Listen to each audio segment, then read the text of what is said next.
Bismillahirrahmanirrahim. Assalamualaikum warahmatullahi wabarakatuh. Alhamdulillah wassalatu wassalamu ala rasulillah wa ala alihi wa sahbihi wa mawala amma ba'd.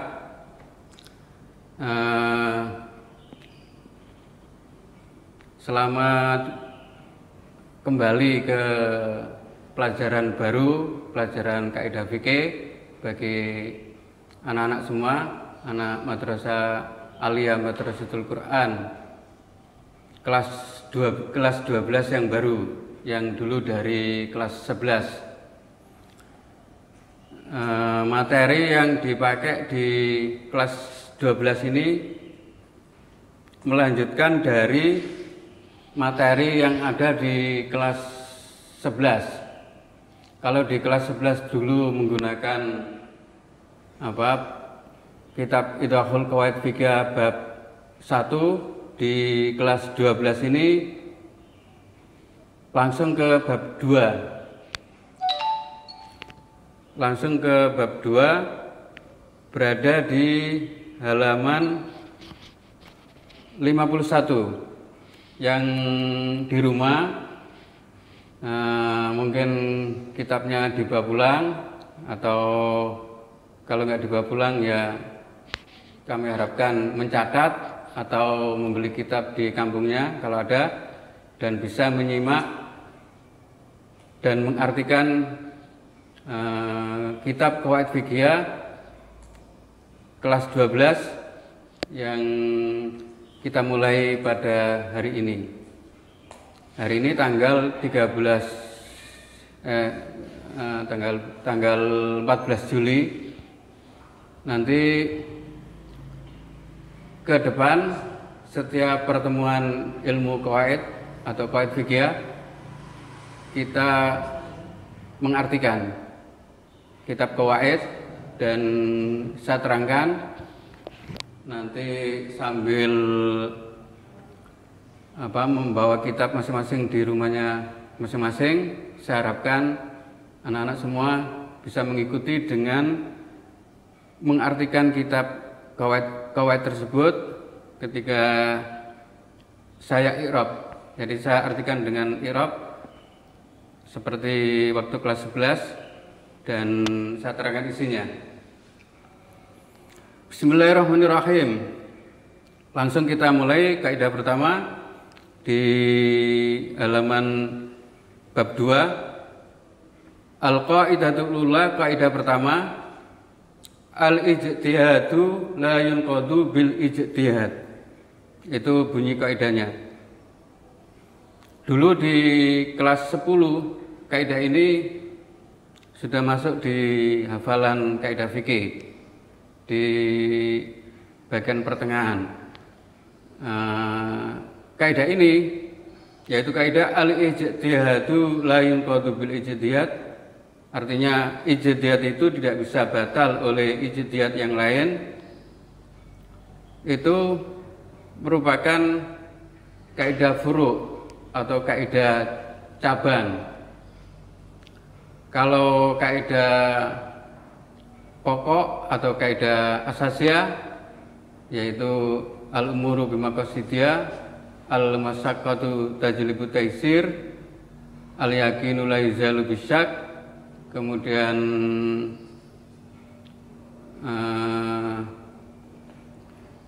ad-dararu yuzal. Dari kelima kaidah itu yang diberi nama kaidah kaidah asasiyah mempunyai banyak cabang, dan di antara cabangnya yaitu al-ijtihadu la yunqadu bil ijtihad. Saya ulangi, kaidah asasiyah yang pertama yaitu al-umuru bimaqasidiyah, al-yaqinu la yuzalu bisyak, al-masyaqqatu tajlibu taisir, ad-dararu yuzal, dan al-'adatu muhakkamah. Ada 5 kaidah yang disebut dengan kaidah pokok, dan kita kelas 12 ini bahas furu'. Dan di bab pertama yang dibahas adalah al-ijtihadu la yunqadu bil ijtihad, itu merupakan cabang dari kaidah al-masyaqqatu tajlibu taisir. Nanti mempunyai banyak cabang yang diantaranya al-ijtihadu la yunqadu bil ijtihad, bahwa ijtihad itu tidak bisa dibatalkan oleh ijtihad lain. Pengertian dari ijtihad itu yang anak-anak semua harus memahami dulu. Apakah ijtihad itu? Ijtihad adalah penggalian hukum fikih dari dalil Quran atau hadis atau ijma atau qiyas sebagai sumber pokok hukum. Yaitu, saya ulangi, ijtihad adalah penggalian hukum fikih dari sumber hukum Islam. Sumber hukum Islam yang utama adalah Al-Quran, hadis, kemudian ijma dan qiyas. Penggalian hukum tersebut atau kegiatannya menggali hukum tersebut dinamai dengan ijtihad. Proses penggaliannya namanya ijtihad. Orang yang melakukan penggalian hukum disebut dengan mujtahid.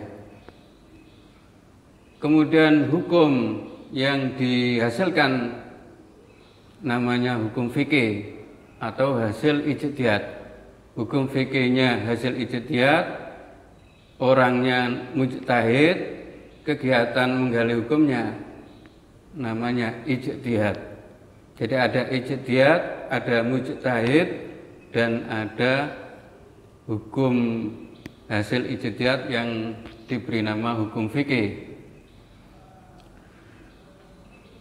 Nanti orang melakukan ijtihad mempunyai banyak syarat bagi orangnya.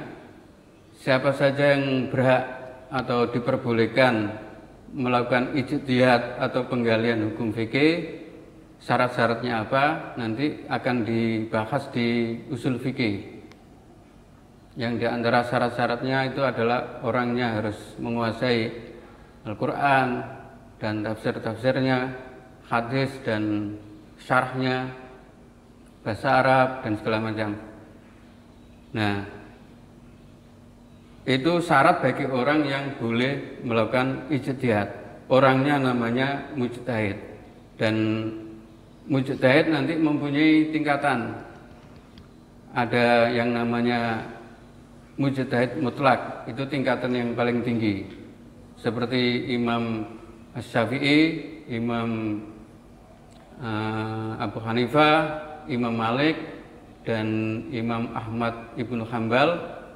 Keempatnya ini pendiri mazhab fikih atau mazhab 4, yaitu mazhab Syafi'i, mazhab Maliki, mazhab Hambali, dan mazhab Hanafi. Nah, karena pelopor di sebuah mazhab, mujtahidnya diberi nama mujtahid mutlak. Sedangkan ulama yang di dalam sebuah mazhab kemudian melakukan ijtihad, orangnya mendapat gelar mujtahid muqayyad. Mujtahid muqayyad itu mujtahid yang dibatasi oleh mazhab.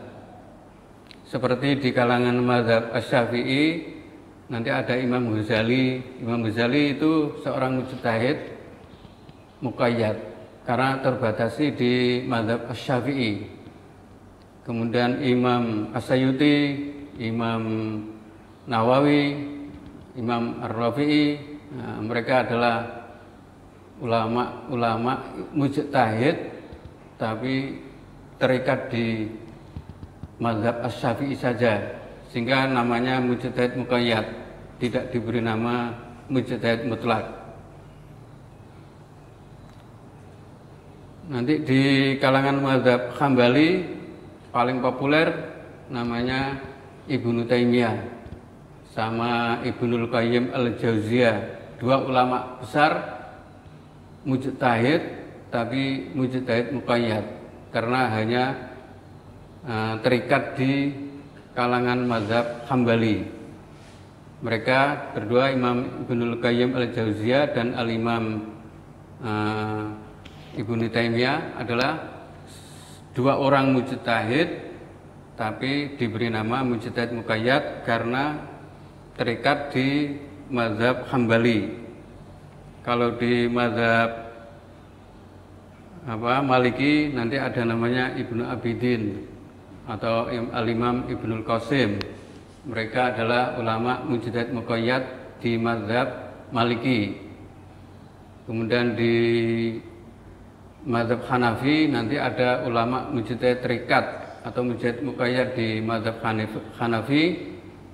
Yang paling terkenal itu dua murid Imam Abu Hanifah yang namanya Muhammad Ibnul Hasan sama Abu Yusuf, dua ulama besar di kalangan mazhab Hanafi dan tergolong sebagai mujtahid muqayyad di kalangan mazhab Hanafi. Nanti di bawahnya dari mujtahid muqayyad nanti ada namanya mutabi atau ittiba, yaitu orang yang mengikuti sebuah hukum fikih, tidak melakukan ijtihad tapi tahu dalilnya. Nah, itu ittiba namanya. Misalkan tahu tata cara berwudu dan tahu hukumnya membasuh telinga, itu hukumnya sunnah, dan tahu bahwa misalkan membasuh rambut itu cukup sebagian, dan bahwasanya kaki itu harus dibasuh bukan diusap, dan tahu dalilnya. Nah, itu namanya mutabi. Tapi kalau tidak tahu dalilnya, tidak tahu ayatnya, namanya taklid, yaitu tinggal mengikuti. Kalau mutabi mengikuti tapi tahu dalilnya. Misalkan membasuh rambut hanya sebagian rambut, itu diambil dari ayat wamsahu biru'usikum. Wamsahu dan usaplah oleh kamu sekalian biru'usikum kelawan biro-biro sirai sira kabeh. Yang dimaksud adalah sebagian kepala adalah rambut. Nah, mazhab Syafi'i memahami huruf ba di situ adalah litaba'id, untuk menunjukkan sebagian. Artinya yang dibasuh adalah hanya sebagian rambut. Di kalangan mazhab Syafi'i, di kalangan mazhab Maliki, ba di situ tidak diartikan litaba'id, tapi lil ilsaq, artinya harus diusap betul dan harus seluruh rambut gitu. Sehingga ketika wudu yang dibasuh bukan hanya sebagian rambut tapi seluruh rambut. Nah, yang tahu dasarnya itu orangnya disebut mutabi. Kemudian membasuh kaki itu dari ayat wamsahu biru'usikum wa arjulikum. Wa arjulikum dibaca kasrah. Karena dibaca kasrah diatofkan ke wamsahu biru'usikum. Wamsahu ngusapa sira kabeh biru'usikum kelawan pira-pira sirae atau kepala sira kabeh Anda semua. Wa arjulikum lan ngusapa sira kabeh ing pira-pira kaki sira kabeh, sehingga atofnya ke lafaz wamsahu. Sedangkan kita mazhab Asy-Syafi'i, kaki tidak boleh hanya diusap tapi harus dibasuh, sehingga wa arjulikum bacanya bukan wa arjulikum, wa arjulakum. Wa arjulakum diatofkan kepada fahsilu wujuhakum. Dari awal ayat kalau kita baca, ya ayyuhalladzina amanu idza qumtum ilas sholati idza qumtum ilas sholati fahsilu wujuhakum. Dibaca fathah, fahsilu wujuhakum. Maf'ul bi dari kata fahsilu.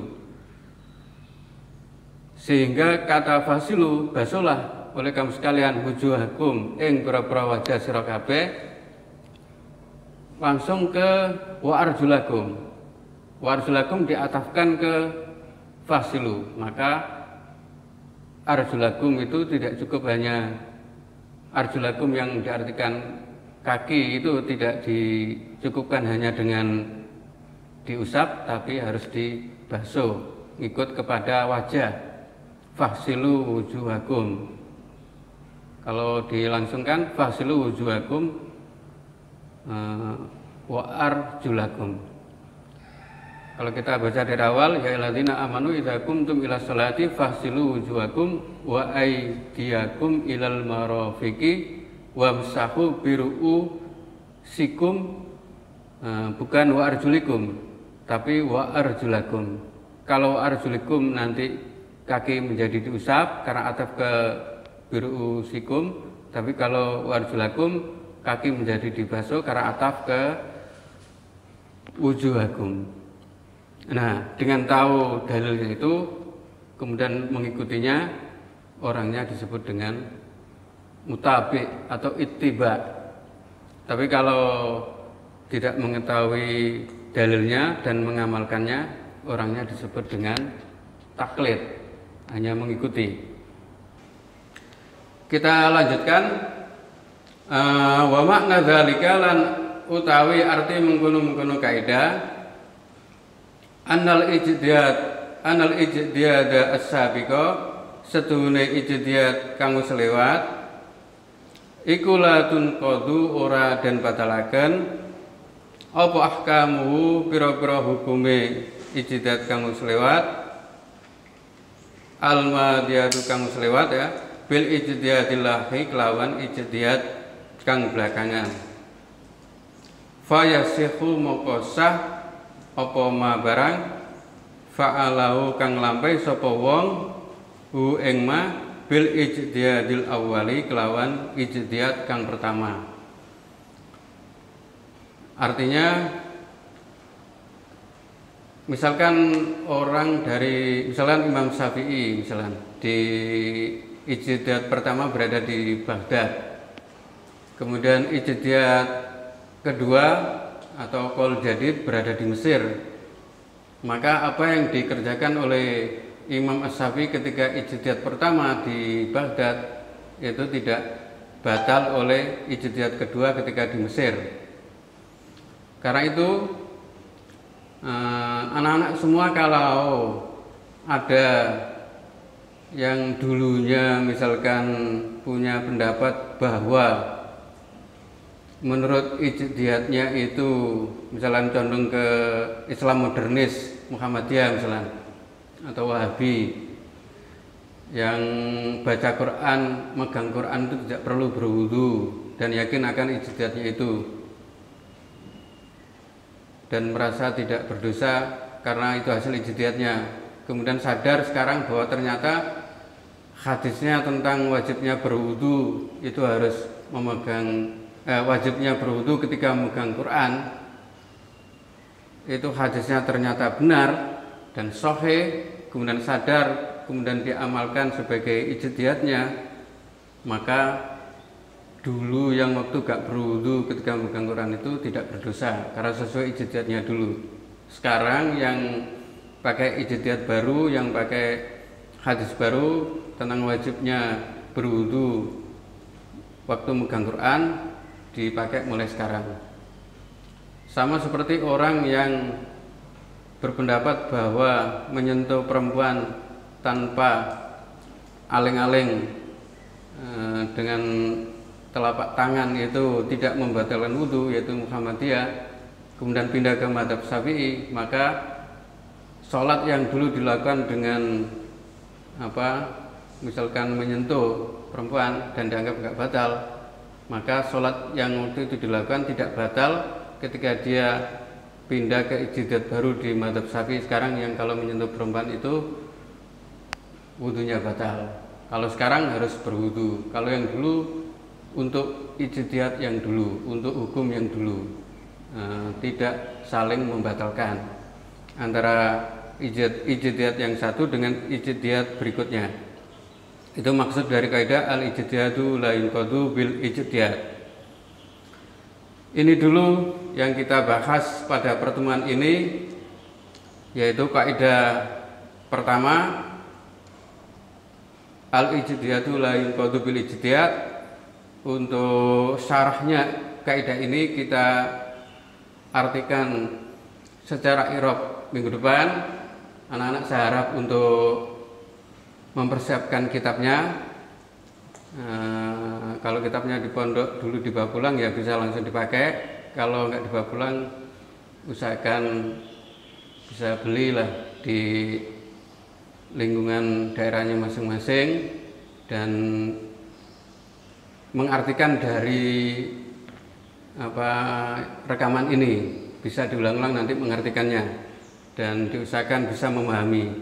Mudah-mudahan ilmunya manfaat. Akhirul kalam, minal liqa.